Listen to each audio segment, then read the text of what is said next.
Olá, meus amigos, minhas amigas, bem-vindos a um novo semestre da nossa série Mundo em Debate, né? Então, eu sou o professor Marcelo Corrêa e novamente aqui pelo Simbarão Vestibulares, vamos dar uma recapitulada naquilo que nós conversamos ao longo do primeiro semestre e vamos nos preparar aí para mais um semestre.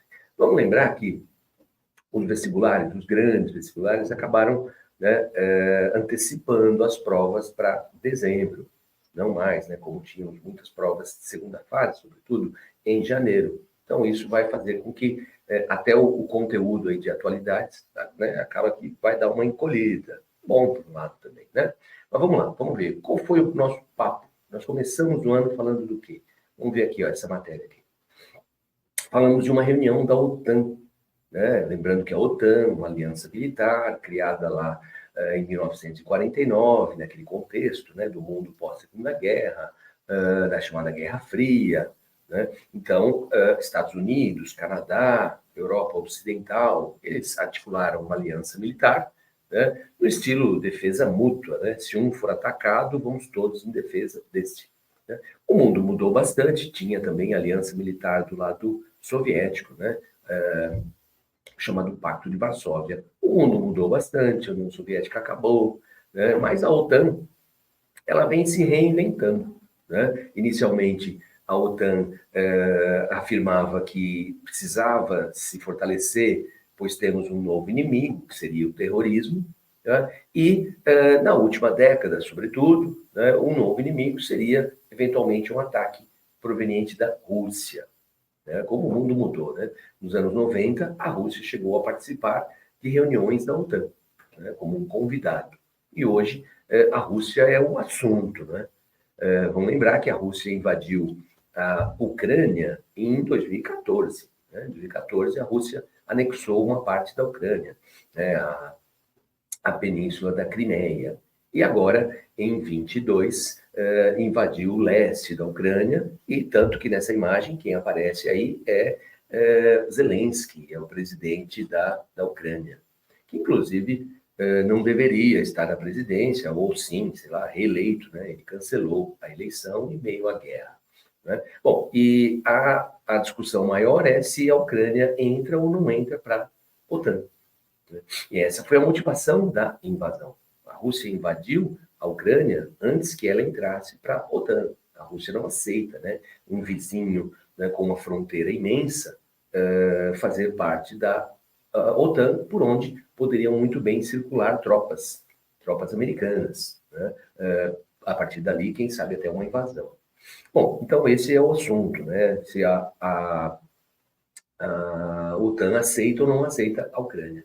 Bom, é que tem uma regra que diz que se o país está em guerra, não pode entrar para essa aliança militar.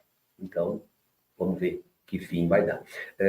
A OTAN, mais recentemente, nós começamos esse papo nosso lá em março, né? A OTAN, recentemente, firmou um pacto, né, com a Ucrânia, no sentido de garantir ajuda para a Ucrânia num longo prazo, mas não sinalizando que pode aceitar. Enquanto estiver em guerra, né, provavelmente não entra. Terminada a guerra, aí pode ser feita aí uma discussão. Beleza? Então é bom dar uma olhada nesse assunto. Depois partimos para um outro tema, né, que exatamente falamos do nosso IDH. Né? Todo ano é feito esse cálculo, né? O Programa das Nações Unidas é quem faz esse cálculo, é feito desde 1991. Nessa ilustração aqui nós temos, lógico, números mais recentes, né? Mas o que nós temos? Ao longo da história desse cálculo, o IDH do Brasil sempre subiu, né? Mas aí, com a pandemia, caiu o IDH. O IDH ele é medido a partir de educação, renda e expectativa de vida. Então, houve uma queda, tá? Compreensível, a queda do IDH, meio que geral, né, no mundo todo. E agora nós estamos vendo uma retomada. Muitos países já conseguiram uma retomada do IDH e já estão até acima do que era o IDH antes da pandemia. Isso, né, infelizmente, não aconteceu no Brasil. Essa aqui é a última publicação. Aí você vai olhar nessa imagem ou vai assistir o vídeo novamente, fala, ô, professor, mas aqui, ó, números de 22. Mas é assim mesmo. Encerrou o ano 22, né? Os números são entregues, cada país entrega no ano seguinte, 23, né? E a publicação é feita no ano seguinte, portanto, agora, 24. Então, o que a gente vê nesse gráfico? O nosso IDH caiu, né? A partir lá de 19, que são os números, né, do início da Covid e a pandemia se instalando em 20, né? Agora, uma recuperação. Mas se vocês derem uma pausa, né, e olhar direitinho, vocês vão ver que o valor que nós temos hoje do IDH, que é 0,670, tá? Ele é inferior, né? Ele é basicamente o IDH que nós tínhamos 6 anos atrás. Então, é como se o Brasil retrocedesse 6 anos no que diz respeito a esses 3 indicadores: renda, expectativa de vida e educação. Tá? Infelizmente, não conseguimos recuperar, né, o prejuízo que a pandemia aí nos trouxe. Mas IDH é um assunto importante, dá uma olhada, tivemos algumas mudanças na metodologia, o IDH era calculado como uma média simples, agora é média geométrica. Até comentei lá que daria uma questão interdisciplinar. Não é difícil, mas pensar um pouquinho antes, né, nesse assunto facilita bastante, né? Não é um indicador perfeito, mas é o melhor que a gente tem, né? Outros fatores seriam importantes também para avaliar a qualidade de vida, né? O desenvolvimento humano. Mas não adianta você bolar um cálculo maluco, cheio dos, né, penduricalhos, e não ter os números, né, com qualidade para poder analisar. Certo? Bom, e aí passamos para um outro tema, né, que, né, eu estava destacando que a FUVEST, né, fez o quê? Deu uma padronizada na segunda fase e colocou, né, como está nessa publicação, que é o cartaz oficial, né, da FUVEST, colocou a geografia como matéria da segunda fase. Ficava só em Bauru, agora todos os cursos de medicina da USP terão a geografia na segunda fase. E na época, né, eu trouxe até algumas matérias, né, onde especialistas falam da importância, né, do conhecimento geográfico para entender, né, as mudanças climáticas e da nossa própria qualidade de vida. É o aumento da temperatura, é a queda da umidade, são os eventos climáticos extremos, o desmatamento, promovendo o deslocamento de espécies, estamos em contato com espécies com as quais não tínhamos, nem sempre isso é uma coisa muito amistosa, né? Então, ter a geografia como parte da grade de um curso de medicina faria, né, todo sentido perante essas mudanças, né, que estamos aí enfrentando, né? E depois passamos para um outro assunto, né, que é a fome. Né? Fome, um assunto sempre importante. Destaquei o papel do médico e também geógrafo Josué de Castro, né, que publicou lá nos anos 50, né, por aí, há mais de meio século, não precisamos precisar a data, mas né, por volta aí de 60, 70 anos atrás, um clássico, até hoje, né, um livro muito reverenciado, Geografia da Fome, né, onde ele fala de fome oculta e fome oculta ou crônica, né, e fome aguda. A fome oculta ou crônica é a má alimentação, a subnutrição. A fome aguda é a ausência do alimento. E que hoje usamos uma nova nomenclatura, a FAO, que é a agência da ONU, né? E esse brasileiro, Josué de Castro, foi um dos fundadores, né, dessa agência da ONU que visa estimular a agricultura para combater a fome. A FAO hoje tem uma nomenclatura, né, que é a chamada insegurança alimentar.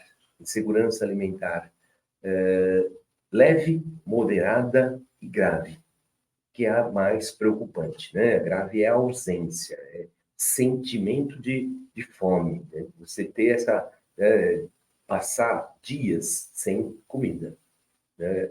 Melhorar os números, o último levantamento mostra que o Brasil melhorou, sobretudo essa parcela, né? Que é a situação mais dramática, que é a ausência, não é a qualidade, né, do alimento, não é a quantidade, é a ausência mesmo, né? Diminuiu de forma significativa, mas tem muito, muito que diminuir. Então, acaba de sair um novo ranking que mostra que a economia brasileira subiu para a 8ª posição, a 8ª economia do mundo, né? E com um pouco mais de 200 milhões de habitantes. Não é China, não é Índia, né? Não deveria, é um dos maiores celeiros do mundo, não deveria ter ninguém passando fome. Mas melhorou, tem muito que melhorar ainda nesse e tantos outros quesitos, né? E aí passamos para os chamados eventos climáticos extremos. Porque é louco isso, né? Toda hora nós estamos falando que houve um evento climático extremo, o extremo está virando o normal, né? Então, é um inverno como esse nosso inverno, que é comum, no meio do inverno, você ter dias quentes. O inverno é aqui, para a nossa região do Sudeste, né? O inverno é uma estação seca. Então, é comum, né, em meio ao inverno, quando as massas polares dão uma fraquejada, é normal ter uma alta da temperatura. É o chamado veranico. Né? Mas peraí, esse veranico não está tão nico esse ano aqui, não, né? Está bem, bem extenso. Onde estão aqueles dias frios? Né? O volume de chuva em certas localidades. Né? Será que o Brasil está preparado para, né, esses eventos climáticos extremos? Parece que não. E por acaso saiu uma notícia, olha aqui, ó, que eu não comentei, né, não tinha acontecido, né? Aqui, ó, INPE divulga edital para aquisição de um novo supercomputador. Né? O atual supercomputador que o Instituto Nacional de Pesquisas Espaciais utiliza não é tão velho, né? Mas a situação é tão emergencial, né, que o atual computador não dá conta. Nós precisamos investir muito na previsão do tempo, né, e não é só na previsão, né, também nos alertas, né, e ter estrutura para poupar, pelo menos, vidas, né? Que tem a tragédia do Rio Grande do Sul aí, que com certeza vai muito tempo para superar uma situação dessa, né? Bom, então depois passamos para os quantos anos? 30 anos do genocídio de Ruanda. A impressão é que não aprendemos muita coisa com isso, né? Começou, tem a data exata aí, dia 7 de abril, né? A ONU ficou sabendo imediatamente. O governo de Ruanda determinou a morte de uma parcela da população, a morte da minoria étnica dos Tutsis, né? A maioria é formada por Hutus e o governo determinou a morte dos Tutsis ou também dos Hutus, que não estavam dispostos a participar desse genocídio. E a ONU, mesmo tendo imagens, né, até mesmo no documentário Tiros em Ruanda, tem imagens reais de quando o governo, numa cadeia nacional de TV, determina a morte dessa parcela da população. Então, a ONU, mesmo tendo todas as provas de que o genocídio estava em curso, afinal de contas, lá estavam observadores da ONU, a ONU demorou 3 meses para tomar uma providência. E, ao longo desses 3 meses, o resultado, 1 milhão de mortos. Bom, por falar nisso, estamos agora num nível, né, também bem triste, né? Estamos vendo um genocídio, a própria ONU já usou o termo genocídio na faixa de Gaza, dessa vez ainda pior, transmitido ao vivo. E o que a ONU fez? Determinou o fim dessas operações israelenses na faixa de Gaza. E o que aconteceu? Nada. Né? Logo completa um ano. Já está em 300 dias aproximadamente dessa operação. Né? Bom, e depois fomos para o massacre da Praça da Paz. 35 anos foi em 89. Né? Foi em 89, quando jovens tomaram a Praça da Paz Celestial, exigindo uma abertura, não só econômica, como já vinha acontecendo, mas uma abertura política, sabe? O direito de ir e vir, o direito de protestar, o direito de buscar informação além daquilo que o Estado divulga. Né? E o resultado, a chegada de tropas do exército chinês e uma incógnita, quantos morreram? A China, na época, falava em 200 mortos, depois os números foram subindo, subindo, e o que a China diz? Não diz. A China não aceita tocar nesse assunto. Nada aconteceu nessa data. Nós temos poucas imagens, né, do que aconteceu em Pequim. Essa é a imagem mais emblemática. Inclusive, essa foi no dia seguinte.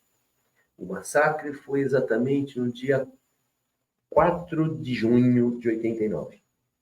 É fácil de lembrar, porque tem 4 de julho, que é aniversário dos Estados Unidos, então a gente lembra do 4 de junho.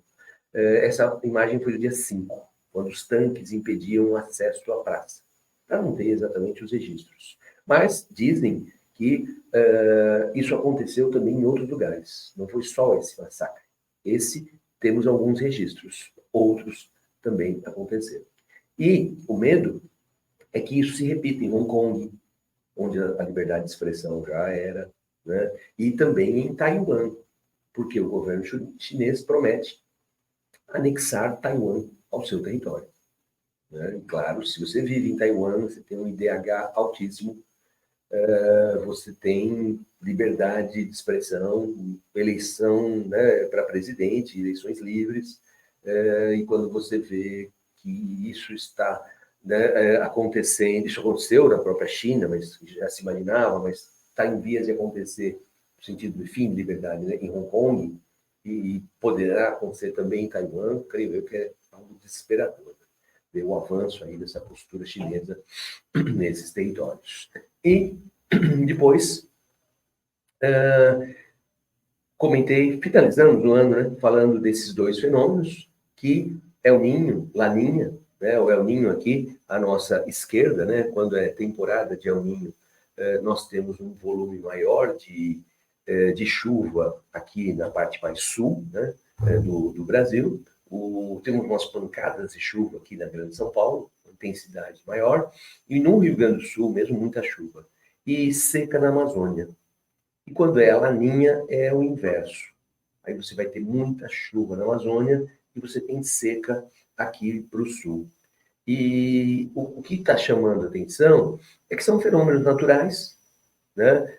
E nós temos que ter uma boa previsão do tempo para poder, né, nos minimizar os efeitos, mas que esses fenômenos estão acontecendo agora com uma frequência maior. Né? Não só frequência, intensidade. Sabe? Quando eu falo que o El Niño, o verão aqui, nosso, é mais chuvoso, está um volume de chuva além, né, de outros registros de verão de El Niño. É seca na Amazônia, mas é uma seca mais pronunciada. Né? E Laninha é o contrário. Então, alguma coisa está acontecendo, essas mudanças climáticas globais. O que é um fenômeno natural raro está se tornando frequente. Né? O que já, né, tinha uma frequência um pouquinho maior, está ficando bem maior, e com intensidade maior. Né? Então, complicado, né? Eu sei que existe uma ala negacionista, né, negando completamente, aí nega tudo, né? Nega até o bom senso. Mas fica difícil não encarar a realidade, as mudanças globais, né, climáticas estão aí, e temos que, né, estar preparado para isso. Tá certo? Bom, assim encerramos o semestre, né? Dei uma boa olhada nisso, é só uma sugestão, né, da minha parte, e agora vamos começar com novos temas, já partindo aí daqui para o final do ano. Beleza? Então é isso, aguardo sugestões, críticas e tudo mais. Beijão para todo mundo, nos vemos logo logo.